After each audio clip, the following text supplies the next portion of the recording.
Hello everyone, welcome back to my channel. I have a quick flip through to show you of my newest little Shabby Chic journal that is available in my Etsy shop. And then I also have an Etsy shop purchase to show you and what it has inspired me to start making at the end. So let's just get right to it. This is a soft cover Shabby Chic Grungy little junk journal. It measures about 5.5 by 5.5. I do not remember the exact amount of pages, but that will be in the Etsy listing, and I'll link my Etsy shop down below.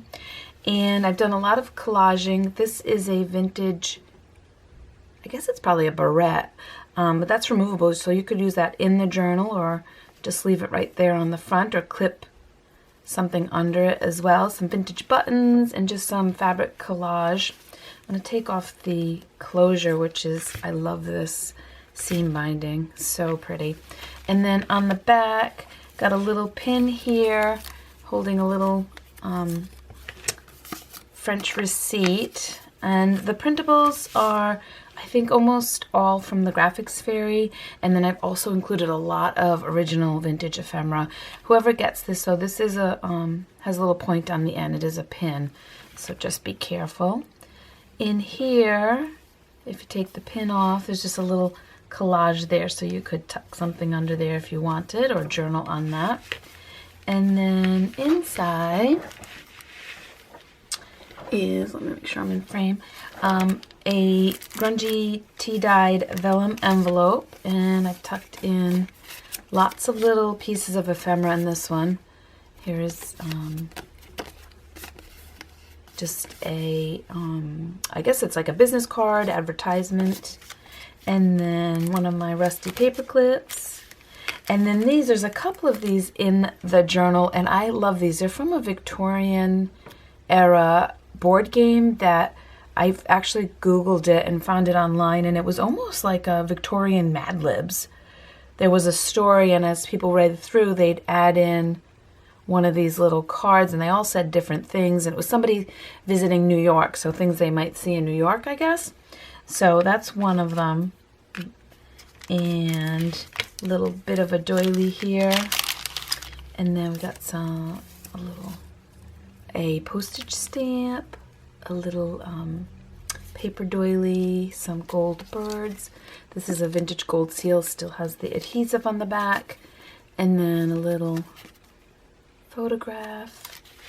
Got lace on the edge here. A few pockets. I included a couple of these. I thought you could either journal on them or cut it out and use it as a frame for a photo on one of the pages.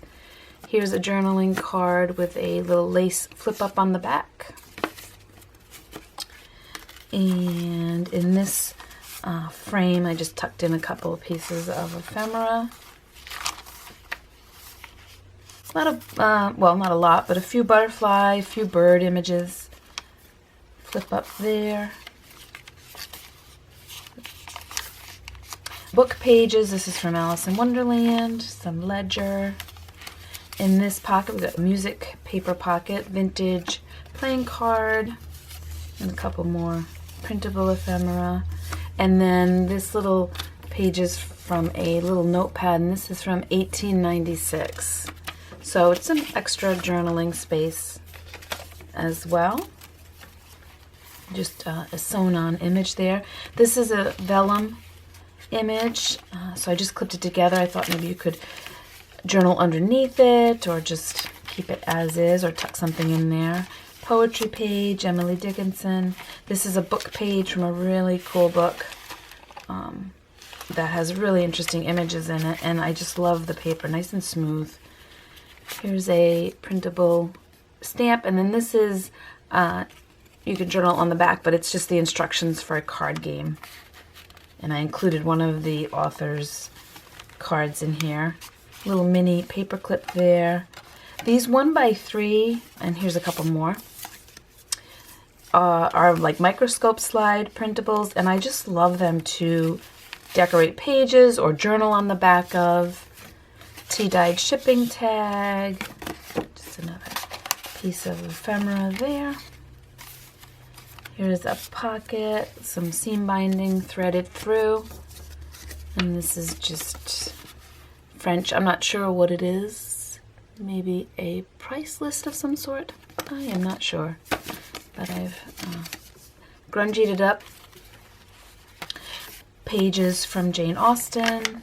Here's one of those microscope slide images. In the center is a folder that ties up.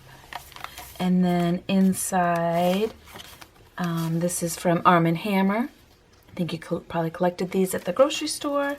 Here's another one of the little game pieces, a cake saloon. A little vintage sales tax receipt, and then a couple little goodies in here. Some leaf trim if you wanted to use that to decorate a page or a journaling tag. Here is just another piece of journaling ephemera, and then I saved this from when you get dress shirts. The clip works perfectly. A little flip out here, some parchment and some leaf, tea-dyed leaf trim. There's one of the author cards. Another little journaling card, and then a couple of pages from a day planner. I believe it's the 1920s. That one is from in that pocket. Paper doily. There's the other side of the vellum and another rusty paper clip. In this pocket, another journaling card with some lace and another one of those frames. There's a little tuck spot. We'll flip out here with a label. More butterflies. There's a little tear there, so just added some aged tape. Here's a flip up there and some sari ribbon. And then this is a full-size pocket, so there's a few things tucked in there. And then another one of the advertisement or business card type logo papers.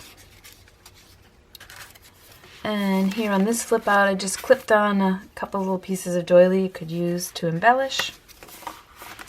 And then here's on some grungy tracing paper, so you can journal and tuck something little up in there if you want to. Another tea-dyed shipping tag, and then these are vintage liquor labels. I just think they're so pretty. So you could use those to embellish and decorate.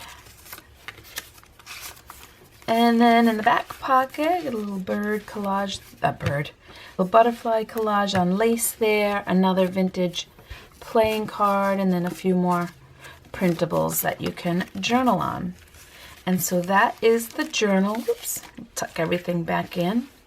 Hope you guys like it. It's a chunky little one. This was my first traveler's notebook cover that I got. This is a field note size, little leaf charm, and it's vegan leather, and I love it.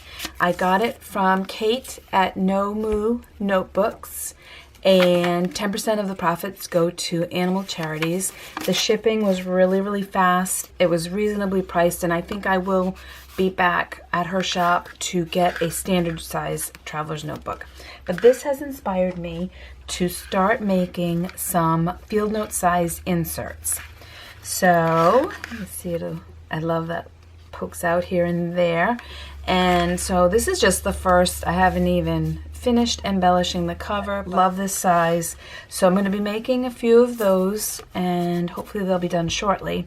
But also let me know down below in the comments if you'd be interested in standard size traveler's notebook inserts in similar style as this, with the fabrics and doilies and, you know, all the Victorian things that I love. And so that is it, guys. Thank you so much for watching and spending a little bit of your time with me. I hope everyone is doing well, and I'll see you back here again real soon. Bye.